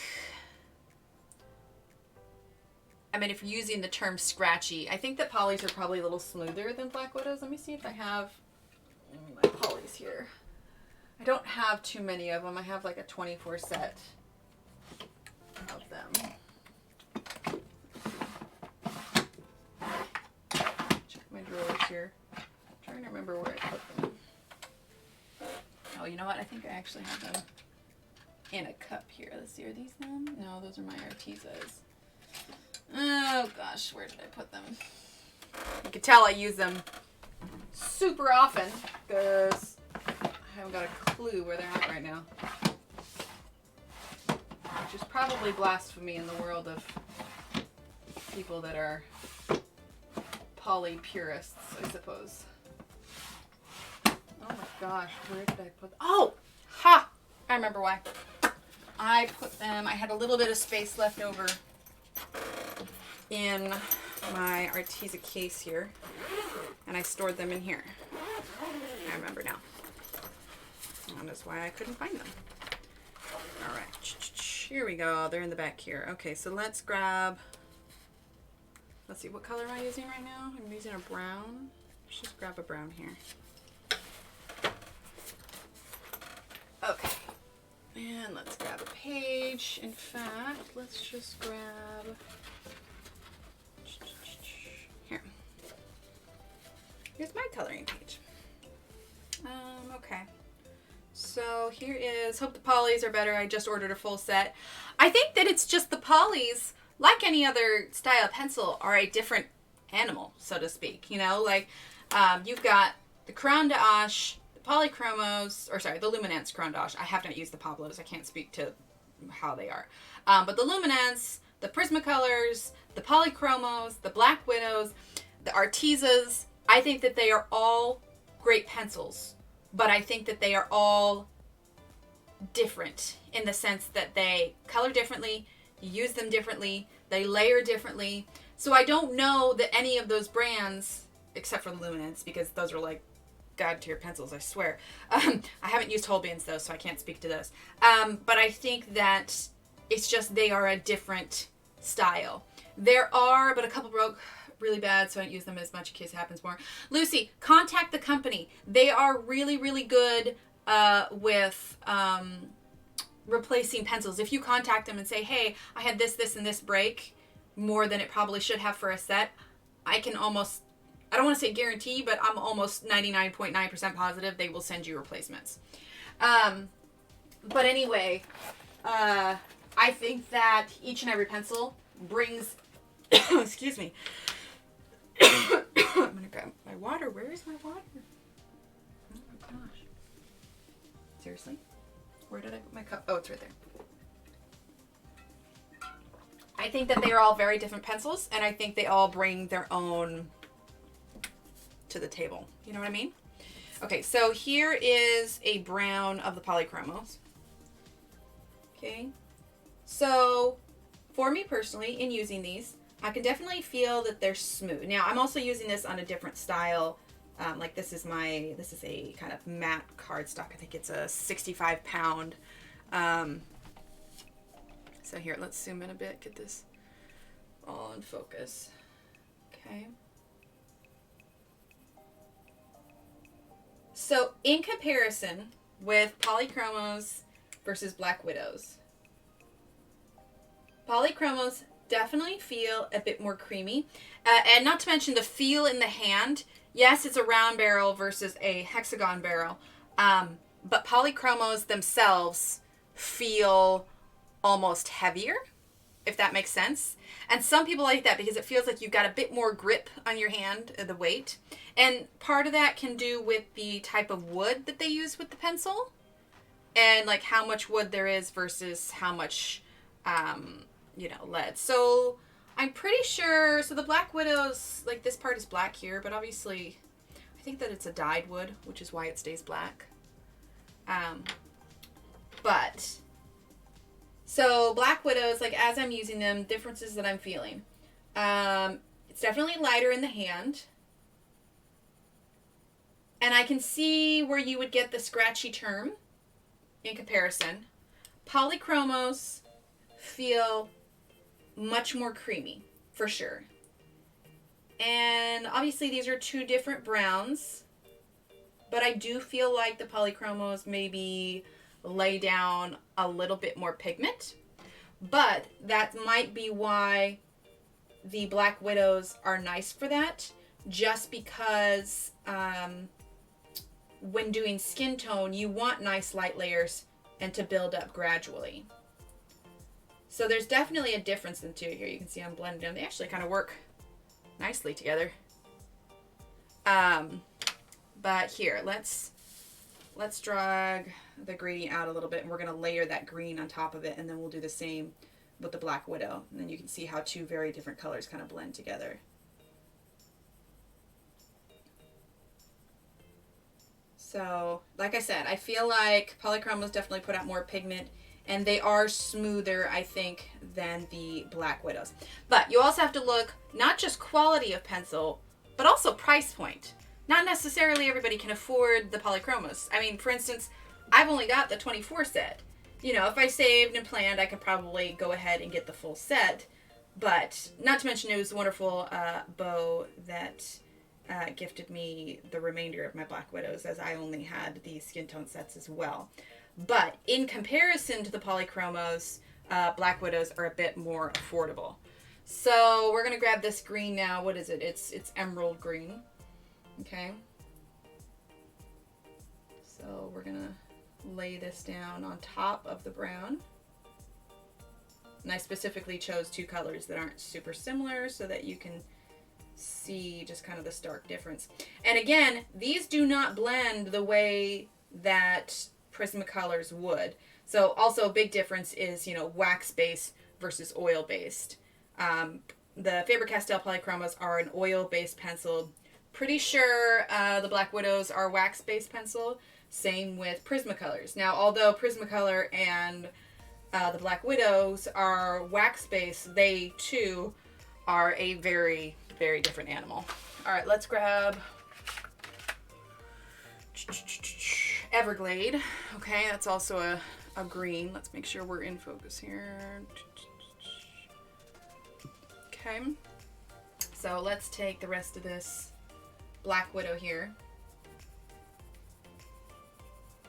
Yeah, it almost feels like drier, if that's a good term. But you still don't have to press that hard for a lot of pigment to come out. Okay, so now we're going to grab this kind of greenish color and we're going to blend these two. I mean, the way that Prismacolors blend, I mean, for lack of technical terms, the colors really can mush into each other, if that makes sense. In fact, when I'm done here, I'll grab a green and a brown Prismacolor and I'll show you the difference. So to get this green to show up over the brown with the Black Widows, I am having to press a little bit more, while the Polychromos free flowed over the top of that brown a little bit easier. Okay, so here are some green and brown blends. Now you can see that this brown shows up a little bit more, but I think that's partially me, because I was having a little bit of a heavier hand, because for, you know, recently I've been using the Ergosofts and the Black Widows, in which you need to have a little bit more of a heavier hand. Hi, Lozzie. You need to have a little bit of a heavier hand to create that blend. So, like I said, with the Polychromos, I mean, the pigment just flows out of them. So if you're wanting to get nice light colors, definitely go a little bit of a light hand. So that was less the ability of the colors to layer and more my inability to have a lighter hand. So let's go ahead and grab, I know we're taking a little bit of detour here, but where's the fun in it if we can't detour occasionally? All right, what do I have for greens here? Let's grab a brown and a green. Here we go. Peacock. Where are all my pencils? So don't use my Prismacolors as often. I am horribly disorganized. You know that, chat? I really am. It's almost embarrassing. Almost, but not quite. I think I've got a bunch of my Prismacolors in a cup. 1 second, because I want to get. You see, you get your pencils replaced. What set do you have? Yeah, definitely contact them for sure. For sure, for sure.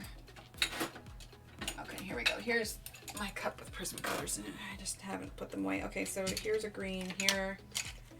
And let's see if we'll just use this brown here. Okay, so this is like dark umber, I think. I don't know the names. The names come off of it. Okay, so 941 here. All right, so now we're gonna. All right, so like I said, Prismacolor is a wax-based pencil.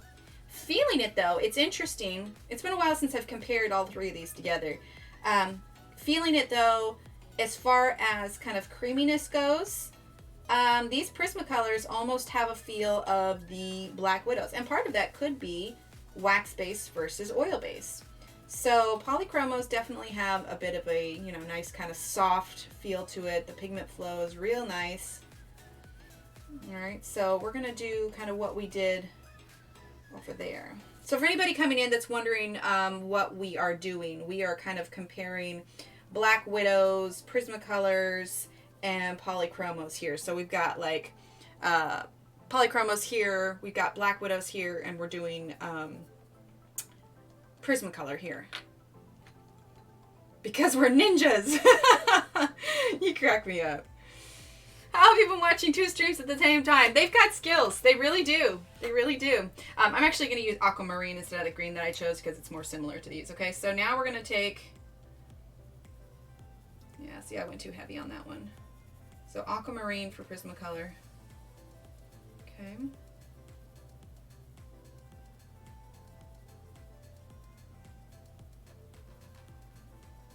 So Prismacolor put out a fair amount of pigment. When you press down lightly, I will say Prismacolor puts out more pigment than the Black Widows do. So it's like, I don't know, Black Widows seem a little bit of a blend between the two as well. All right, let's grab this again. I definitely did end up doing quite a few layers, you know, with Prismacolor. But it's very, Prismacolors are very, very waxy. Very waxy in comparison. All right, so sorry, that was not in frame.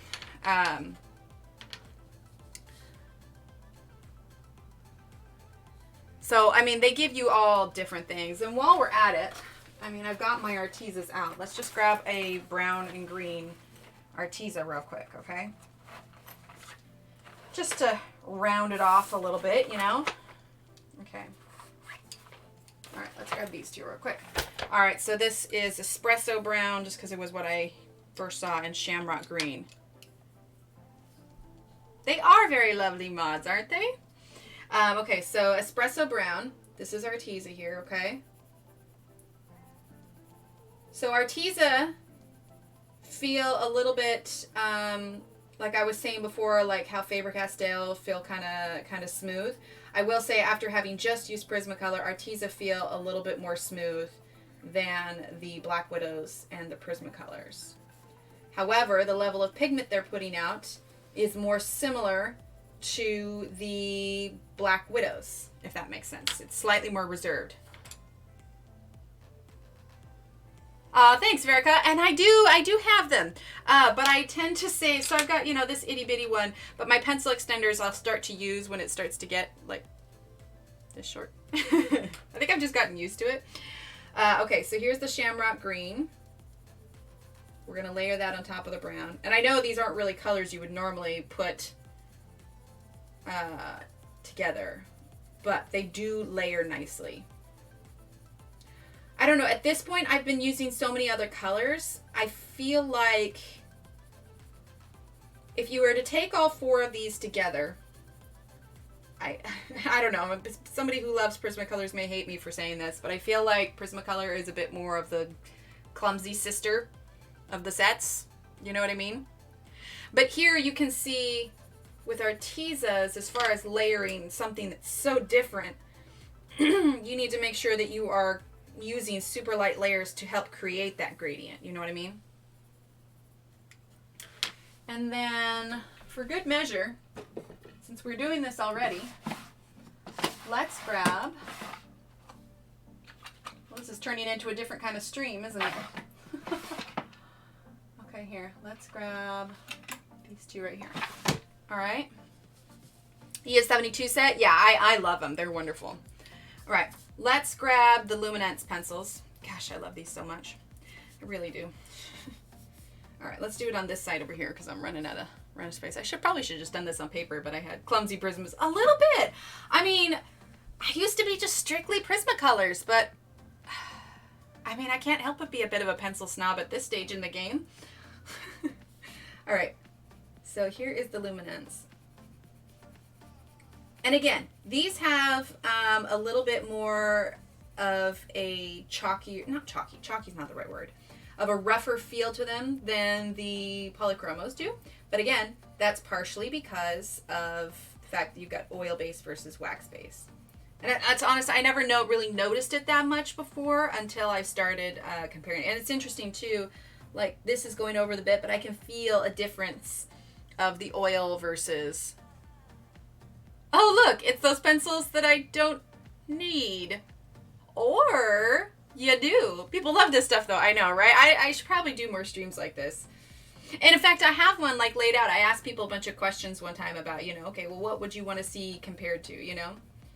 Okay, so we're going to see, you can create such nice gradients with these Luminance. Oh, I love Luminance. They're just so expensive. All right, we're going to work around that acorn a little bit. Okay. But they lay down pigment so nicely. Luminance are so nice. I'm always a student. I know, there you go. All right, so let's take this green now. Let's start at the bottom. Okay. Blend it on in. Okay. There we go. So you create such nice gradients. You have with the Luminance, I feel like you have a fair amount of control over the pigment that you're putting down.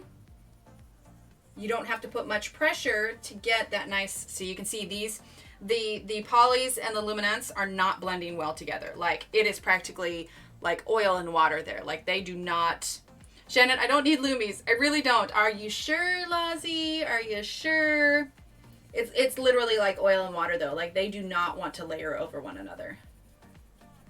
But I mean, look at that gradient. I mean, it's green and brown and it's so smooth. It's probably the smoothest out of all of them. But literally, I try and bring this brown over this green. They do not want to blend together. All right, so I'm putting it out there now. Luminance and polys, they do not agree. They do not want to get along. They do not want to get along. It's a slightly different green than that one anyway, but I can just feel it on the paper. Like, yeah, they don't get along. Let me grab, what else do I have on hand here? I mean, I guess I do have these Tombos right here. Let's just grab them real quick. All right.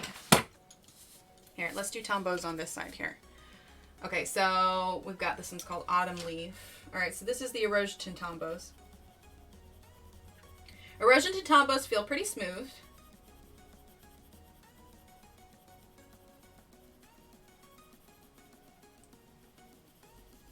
But a lot less of the tooth of the paper is showing through, which I find interesting. They're fighting! Totally sure, Emily. I think. Okay. Alright, and then this is another, I know we're kind of working around stuff on here.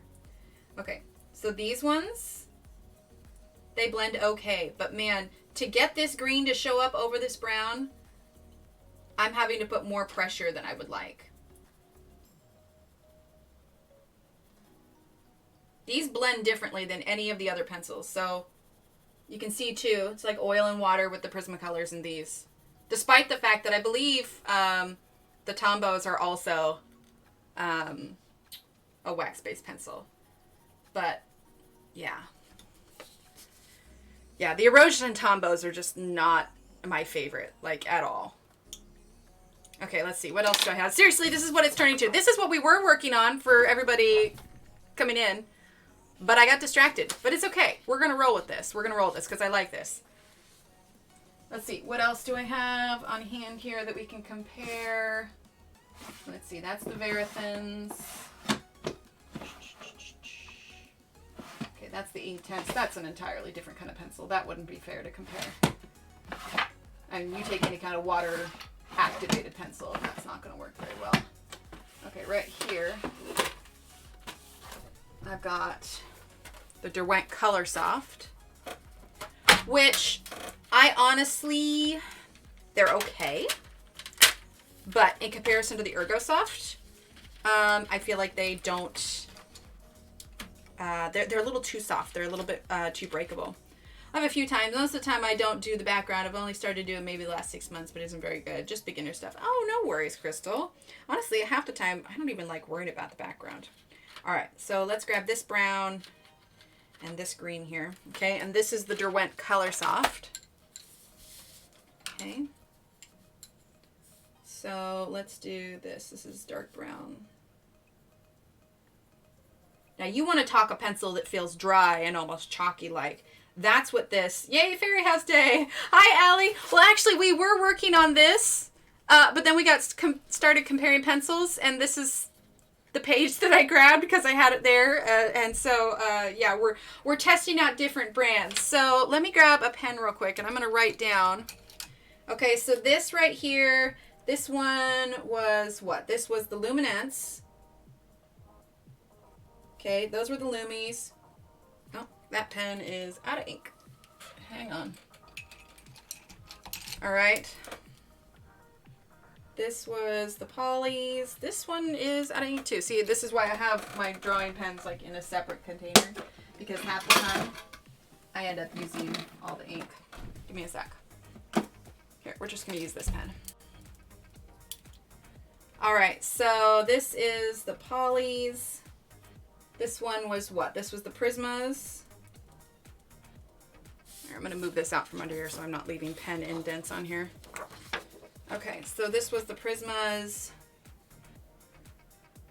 Was that the Prismas? Okay, this is the Artezas. This was the Tombos. And then we are about to try out the Color Soft. Okay. So we have Lumi, Poly, Prisma, Arteza, Tombow.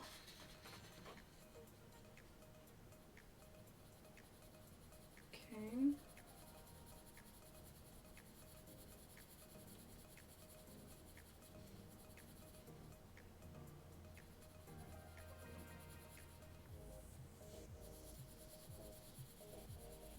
Yeah, but these definitely have a much more chalky feeling.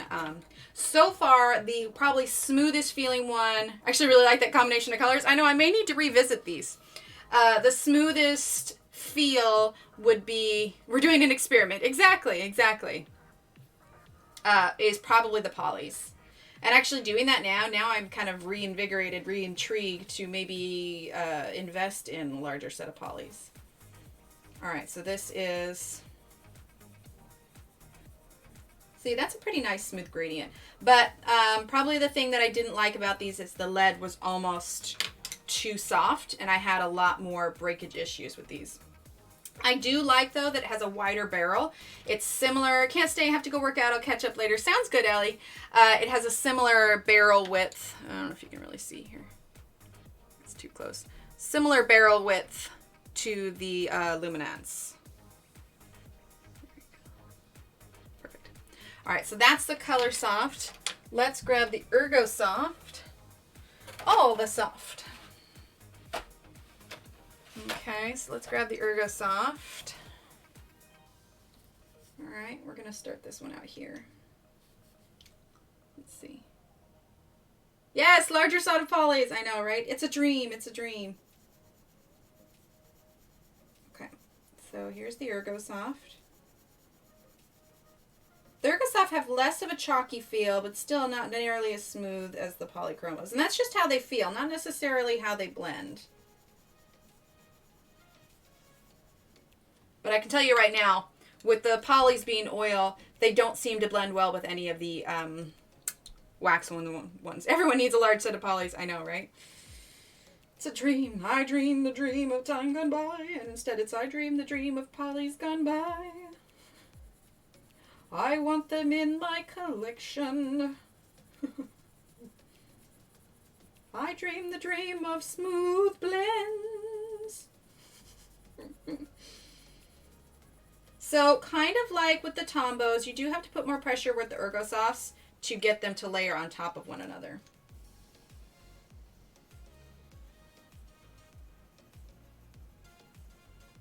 Okay, so that's the Ergo Soft. I generally don't do, so I'm well aware that Ergo Soft, when it comes to two different colors like this that are so different, they don't necessarily blend as well as I would like. If I spent more time, I could probably get it looking pretty decent. The thing I like about the Ergo Soft is it's a small set, and you know, it's an easy blend, or easy color choices. Okay, so Ergo Soft. I mean, I'll give you a for instance. So you guys are going to get a sneak peek. I'm working on, let's see, going to try those for the first time. Please using them to put over my water meter. Ah, okay. I mentioned I'm working on some content for while I am recovering. So the page that I'm working on, I'll give you a quick sneak peek, is this one. And we're using Ergo Softs on it. I only left it up there for a second.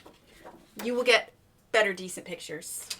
But my goal is to have that done by the time I go to get that tonsillectomy done, so that I can have content to share with all y'all. Let's see. I think all that I have left are going to be watercolors. Those are majority of my regular pencils. Oh, you know what I do have? And it's in here. Now, it's not greens and browns. Got a great deal on my polys on eBay, made a real low offer and was accepted. Nice. So a while back, I was teaching a coloring course, and there were a lot of pencils that I was interested in that I didn't necessarily have full sets of. So I got primary colors and white to test how they work with each other and how the white works as a blender. Eventually, Crystal, yeah, I'd like to. Yeah, most definitely. I mean, today it just kind of worked out that it was there, and I'm just using it as a blender example. But yes, eventually I would like to. All right, and so these are, so what I have in just primary colors and a white, I figured those were good pencils to use in examples. So I've got Kohinoor pencils. It's the woodless ones by Progresso. Brunziels. And what are these? These are Lyra Rembrandt Polycolors. $125 including shipping. Dang, Robin, that's great. Oh, I also have, we can test out the Faber-Castell Gold Faber. So here's a brown and a green for that. We'll do that one here next. But yeah, so I have these others that I use to test. And honestly, I don't remember much of them. So we'll do those here in a second. Okay, so this is the Faber-Castell Gold Fabers. And honestly, I got these for like $3 at Hobby Lobby. They were not carrying them on the shelves anymore, and they had them way cheap. So I got a set for me, and then I gave a set to my mother. All right, so Gold Fabers. Now, Gold Favors have a little bit more of that chalky feel. I think that they are also a wax-based pencil. I think a lot of pencils are wax-based, but these other ones we're going to try here in a second, I don't know if they are wax or oil-based. I haven't done as much research on them. Okay, so that's Gold Favor there. Okay, we'll see how they blend together. They're really not too bad, but there's nothing about these that like blows me out of the water that makes me think I want to get a full set of these and use these instead of the others. You know what I mean? So they're okay. They definitely have that little bit of a chalky feeling. I feel like I do have to press a little bit harder to get the, or say, if I don't ask, you don't get. Yeah, there you go. I know, my birthday's coming up. I'll have to wink, wink, nudge, nudge my husband. Okay, so these are the Gold Favor. Okay, that's the Gold Favor. I probably should have just done this on a regular piece of paper, but a blank one, but oh well. Let's actually, for these other ones, since I've got 3 sets of them, let's do this petal right here. Okay, so these are the Koh-i-Noor Woodless colored pencils, the progressive ones, and I got all of these on Dick Blick because I got individual colors. Okay, so these are the Koh-i-Noor.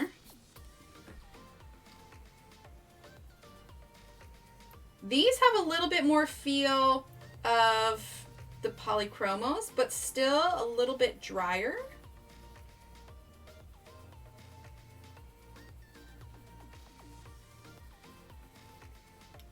Like, and by feel, I mean like versus softness, you know, laying down on the paper versus others. Okay, so we're going to throw in this pink, see how they blend over the top. I feel these have an oil-based feel to them. I don't feel like these would get along very well with the other pencils. And they definitely don't blend in the way that the Prismacolors do. I don't know that the Koh-i-Noor are a set that I would invest in, but it's nice to try them out. They don't have anything that really stands out to me against any of the other ones. And like, so here's the white, if we're talking ability to blend over. This is me pressing pretty hard. So unlike the Prismacolors, it doesn't do a whole lot for blending. So this little section here that I just did, that's me running the white over it. So it leaves a little to be desired for the Koh-i-Noor. They're okay, but they're not a set of pencils I think I would seek out because I don't see myself going back to them. So they're not bad. So I think if you're ever going to want to try something out and you want to get singles, I say get the primary colors. So the closest that you can get to a solid blue, red, yellow, and a white. Because me personally, I like to use white to blend sometimes, and that's going to tell me a lot about the consistency of the pencil and how well it works together with the other ones. All right, so these are designed by Brunzio Sakura pencils. It's got Holland on the back. These are a considerably thinner pencil than most of the others. So if you look at them, here is the Gold Favor, here is the Luminance, here's the Color Soft, Arteza, Faber-Castell, and Black Widow. So you can see it's a little bit of a skinnier pencil than the others. I'm definitely going to have to put in the title of this video that this is what we did for our last hour instead. Okay, so let's see. Here is the Brunzio. Oh, now see, these lay out a lot of pigment. A lot of pigment. But it feels smooth. It feels smooth for sure. Like I could just feel that I need to lighten my pressure with these quite a bit. It could be really easy to go dark with these really fast. Okay, here's the red.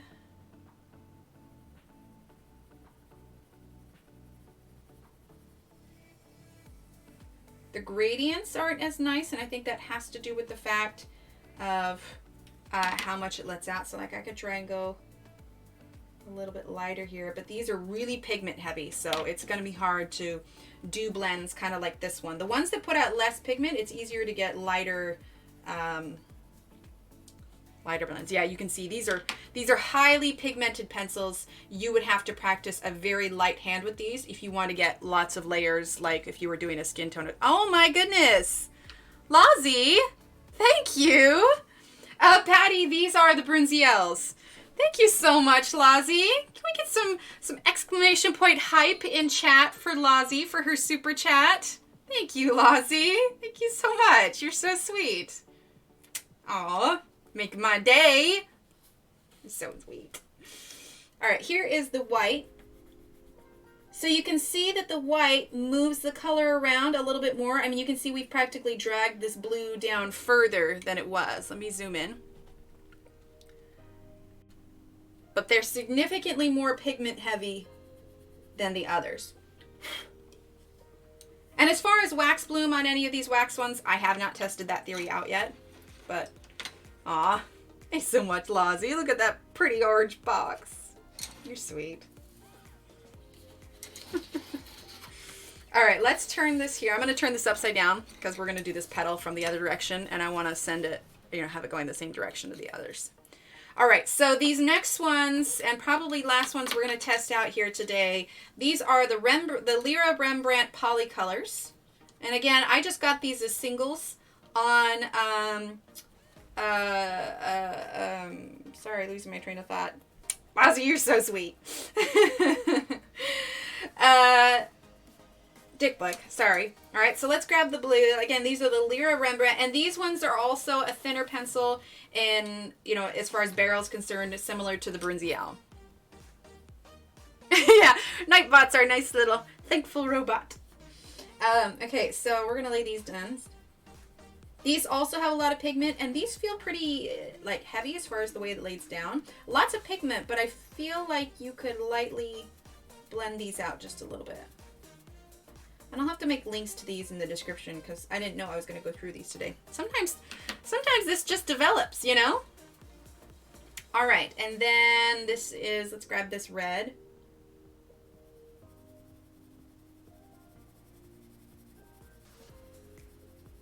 Yeah, definitely a different kind of animal as well. But it does not have any problem laying down pigment either. Because I'm trying to do about the same kind of pressure with all of these.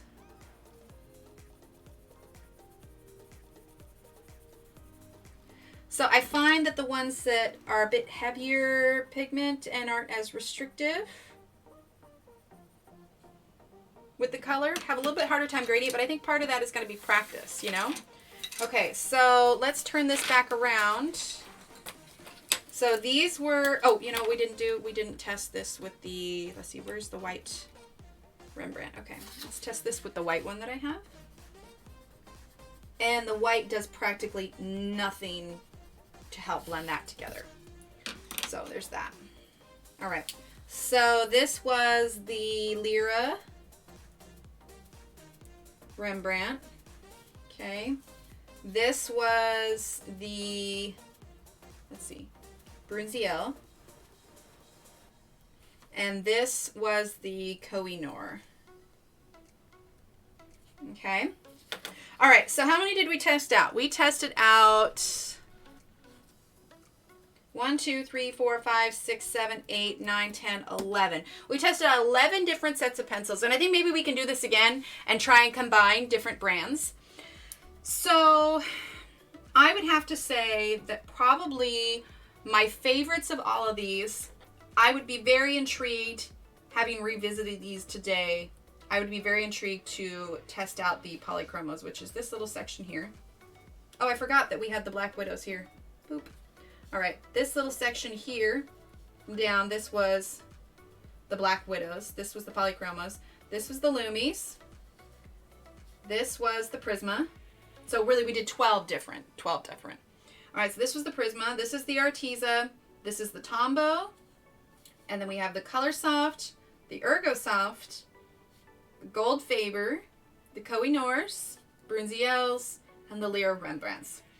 So if I were to grade these and put these in order of my favorites, just based on what we just did here today, I mean, Lumis, easily number one. Easily. I mean, if it wasn't for their cost, so not taking into account their cost, if we're taking into account the quality of the pencil itself, then Lumis definitely. However, Lumis high cost, if you're including that, would knock it down on the list a little bit, because let's be perfectly honest, I mean, I got this as a gift. I would not buy a full set of Lumis again just because they're too expensive. Prismacolors fall under a good cost category. However, these days, and this is my personal preference. This isn't me saying this is what you should like and this is what you should go out and get. No, this isn't what I'm saying at all. This is my personal preference. For skin tones, I'd say currently the Black Widows probably fall as my second. I really enjoy the Ergosoft, but Ergosoft are very situational for me. So I don't generally use the Ergosoft for large spaces. I really like the Ergosoft for Johanna's because she has very specific, little leaves, little flowers, that kind of thing. It's easier to blend those just because it's a small space. Give me a larger space and I won't choose Ergosoft. So I'm going to put a little star next to this because it's situational, and I'm going to put this as number 3. But also, I'm going to put Arteeza's as number 3 with a little star because they're kind of equal in the sense of affordability. Ah, perfect. Thank you. They're equal in the sense of affordability, but also they're both very situational. If Polys and Prismas are not in your budget, Arteeza's are a good in-between for a balance. I can't really rate Polys yet because I haven't tried them out too much. If I had to, situationally, I would probably put them at maybe a 3 or a 4. Luminance are now 180. Ooh, 180 is a really good price. If that's something you've been interested in, that might be a price to take advantage of. Prismas are definitely, I'm going to say Prismas are definitely a solid 5 on my list, to be sure. The rest of these I have, but I don't use. So Tombows, if you are going for a super light pastel look and you don't mind using them, then yeah, Tombows could work. The Colorsoft are comparable to the Ergosoft, but the reason that I prefer the Ergosoft over the Colorsoft is because the Ergosofts, they are a harder lead than the Colorsoft. They blend nicely, but I had considerably more breakage with the Colorsoft than I do the Ergosoft.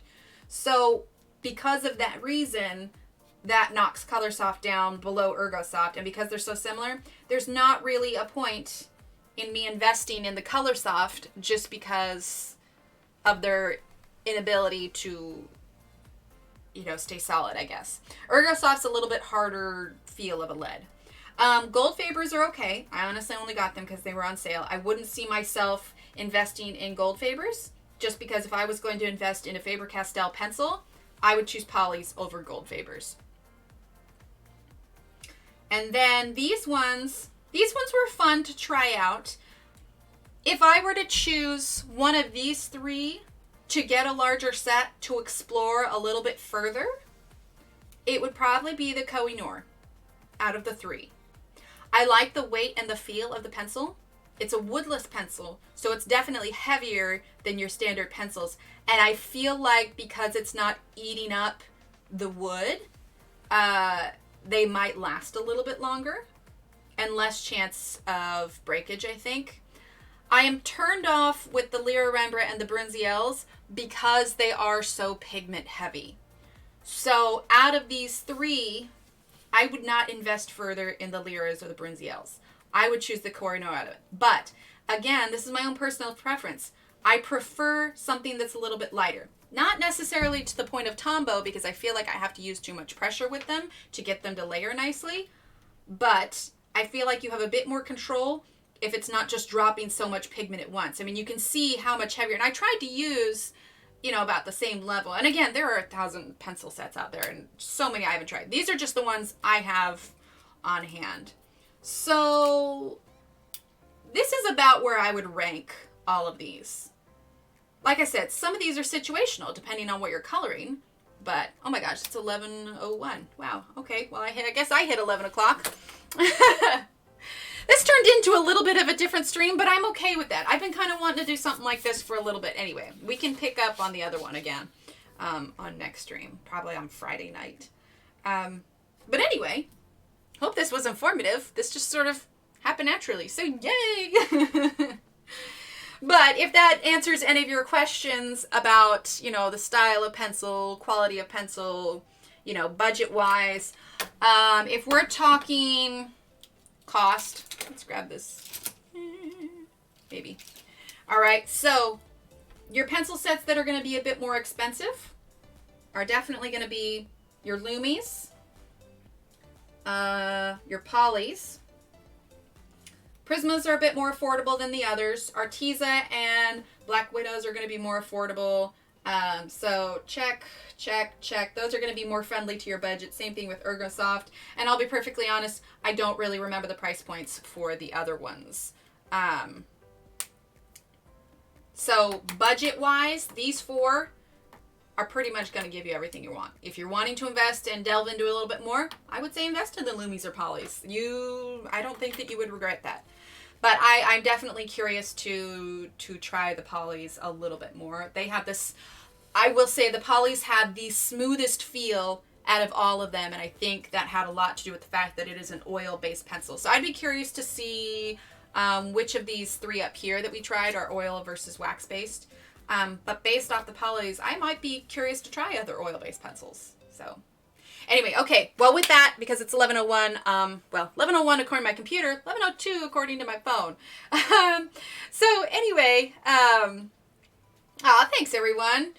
So yeah, I'm going to head out. I got to go pick up my kiddo from school, but I'll update the title with this, and I'll probably post a little picture of this. So if you want to check out, you know, different pencils, that's my take on the pencils that I have. I definitely have my sets that I prefer to use over others. And again, a lot of it is preference. A lot of it is, you know, your own feel with how heavy-handed you have or what you like to use. So anyway, Polys or Lumies over water? Oof, I'm not sure. All right, ladies, thank you so much for being here. Thanks for hanging out, watching me ramble on about different pencils and whatnot, and my ratings on such. So I'm going to head out. Thank you so much for being here. Lazi, thank you so much for your super chat. I really appreciate it. You are so, so sweet. And yeah, right now the plan is we will be live Friday night, 8:30 p.m. Central Time. We'll probably continue working on our Laura page here up to the point to where, honestly, I don't think we will finish this beforehand because I want to get a little bit more of the hedgehog. I want to work on the hedgehog on Monday. So we'll probably do as much as we can on this on Friday to give you the tools that you need to finish it if you're following along. And then we will work on the hedgehog Monday. And then if all goes according to plan, I will be having my tonsils out on Wednesday. But there will still be content released and everything. So don't have no fear. It will not be silent for 2 whole weeks. I have lots of stuff planned.